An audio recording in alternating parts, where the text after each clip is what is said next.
सहस्रादिसंवत्सरा पूर्वं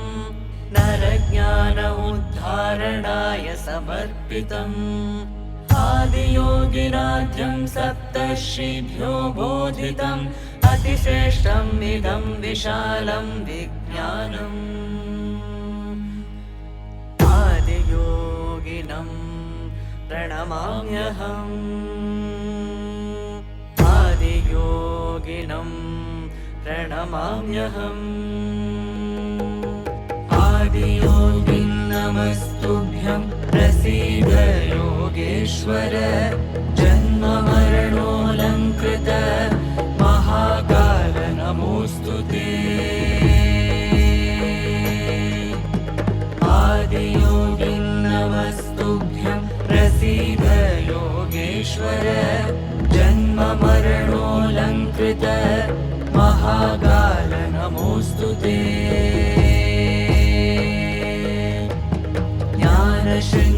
ज्ञानशृङ्गवृषारूढं प्रचण्डं विश्वेश्वरं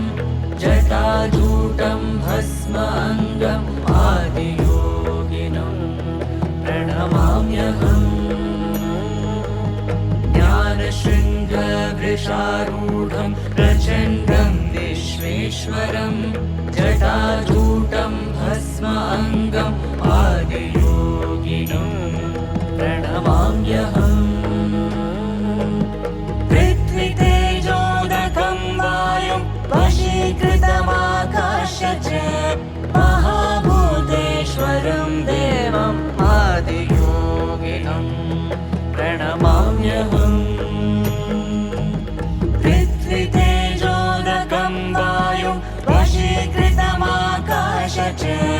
महाभूतेश्वरं देवम् आदियोगिनं प्रणमाम्यहम्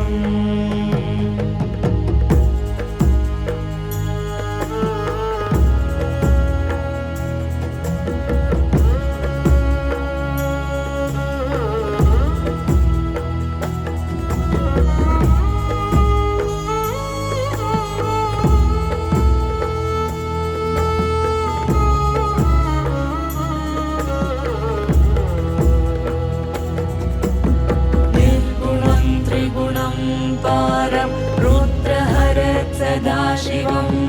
बन्धपाशहरं देवम् आदियोगिनं प्रणमाम्यहम्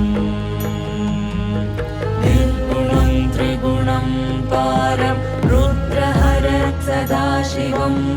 बन्धपाशहरं देवम् आदियोगिनं प्रणमाम्यहम् त्रिनेत्रं गङ्गाधरं सोमकुण्डलभूषितं नागराजधरं देवम् आदियोगिनं प्रणमाम्यहम् त्रिनेत्रं गङ्गाधरं सोमकुण्डलभूषितं नागराजधरं देवम् आदियोगिनं प्रणमाम्यहम् दक्षिणाभिमुखस्थितं योगविज्ञानमोक्षदं सप्तऋषिभिर्वन्दितम् आदियोगिनं प्रणमाम्यहम् दक्षिणाभिमुखस्थितं योगविज्ञानमोक्षदं सप्तऋषिभिर्वन्दितम् आदियोगिनं प्रणमाम्यहम् आदियोगिं नमस्तुभ्यं प्रसीद योगेश्वर जन्ममरणोऽलङ्कृत महाकाल नमोऽस्तु ते आदियोगिं नमस्तुभ्यं प्रसीद योगेश्वर जन्ममरणोऽलङ्कृत महाकाल नमोऽस्तु ते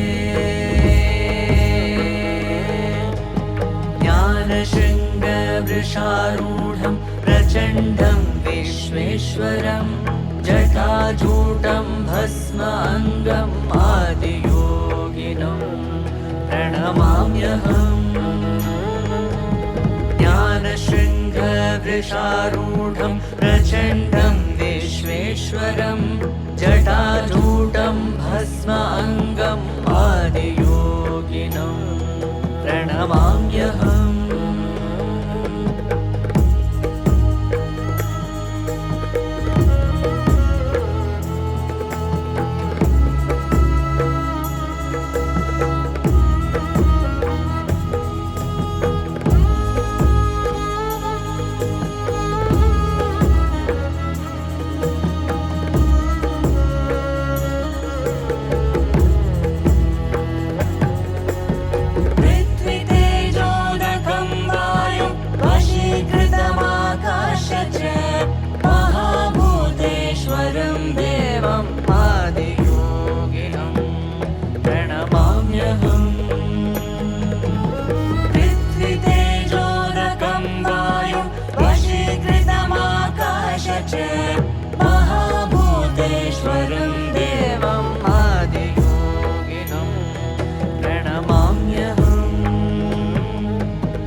शिवं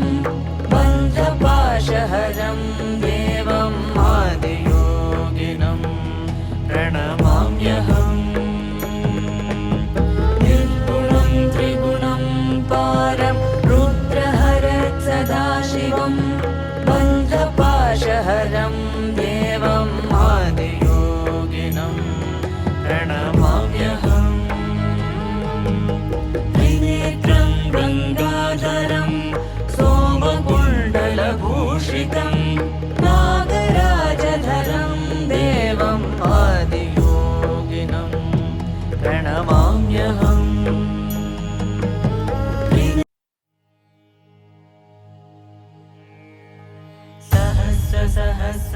सहस्रादिसंवत्सरा पूर्वं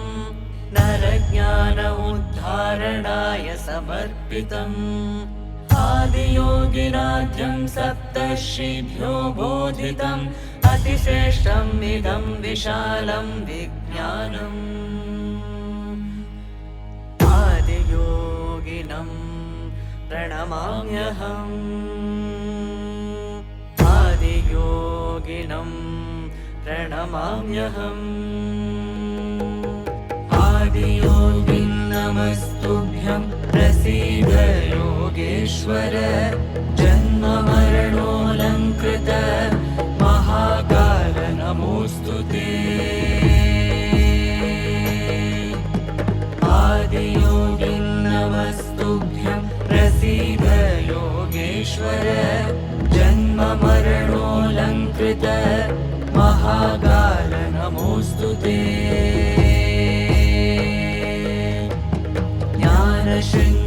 ज्ञानशृङ्गवृषारूढं प्रचण्डं विश्वेश्वरं जटाजूटं भस्माङ्गम् आदियोगिनं प्रणमाम्यहम् ज्ञानशृङ्गवृषारूढं प्रचण्डं विश्वेश्वरं जटाजूटं भस्माङ्गम् आदियोगिनं प्रणमाम्यहम् पृथ्वीतेजोदकं वायुं वशीकृतमाकाश्य च महाभूतेश्वरं देवम् आदियोगिनं प्रणमाम्यहम्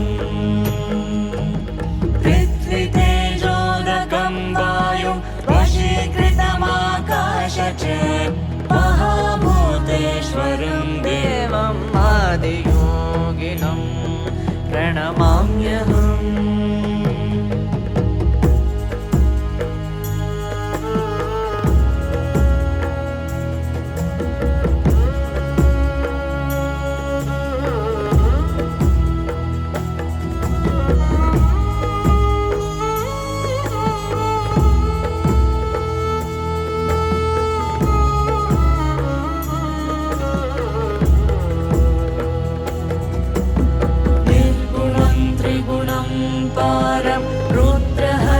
सदाशिवं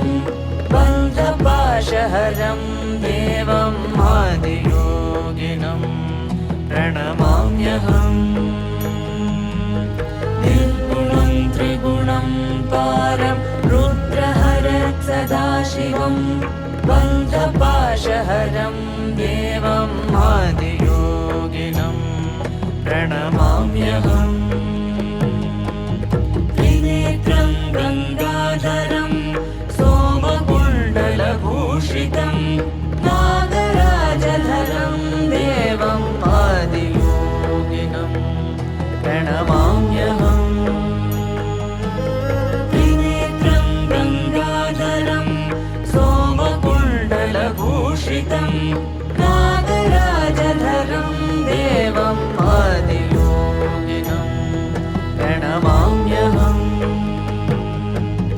दक्षिणाभिमुखस्थितं योगविज्ञानमोक्षदं सप्तऋषिभिर्वन्दितम् आदियोगिनं प्रणमाम्यहम् दक्षिणाभिमुखस्थितं योगविज्ञानमोक्षदं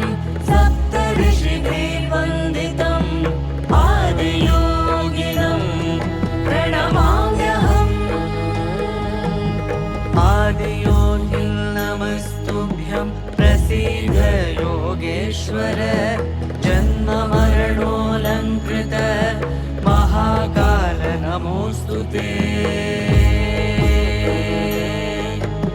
आदियोगिं नमस्तुभ्यं प्रसीद योगेश्वर जन्ममरणोऽलङ्कृत महाकाल नमोऽस्तु ते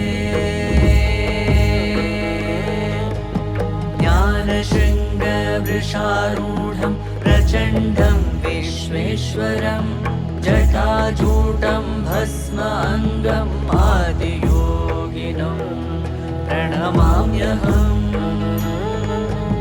ज्ञानशृङ्गवृषारूढं प्रचण्डं विश्वेश्वरं जटाजूटं भस्माङ्गम् आदियोगिनं प्रणमाम्यहम्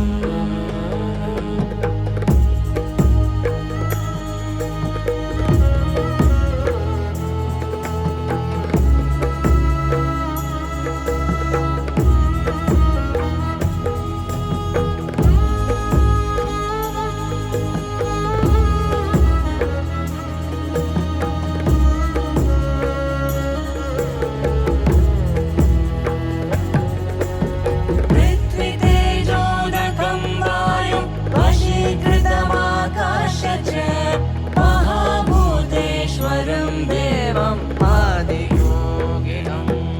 प्रणमाम्यहम् पृथ्वीतेजोदकं वायुं वशीकृतमाकाश च महाभूतेश्वरं देवम् आदियोगिनं प्रणमाम्यहम् निर्गुणं त्रिगुणं पारं रुद्रहरं सदाशिवं बन्धपाशहरं देवम् आदियोगिनं प्रणमाम्यहम् निर्गुणं त्रिगुणं पारं रुद्रहरं सदाशिवं बन्धपाशहरं देवम् आदियोगिनं प्रणमाम्यहम्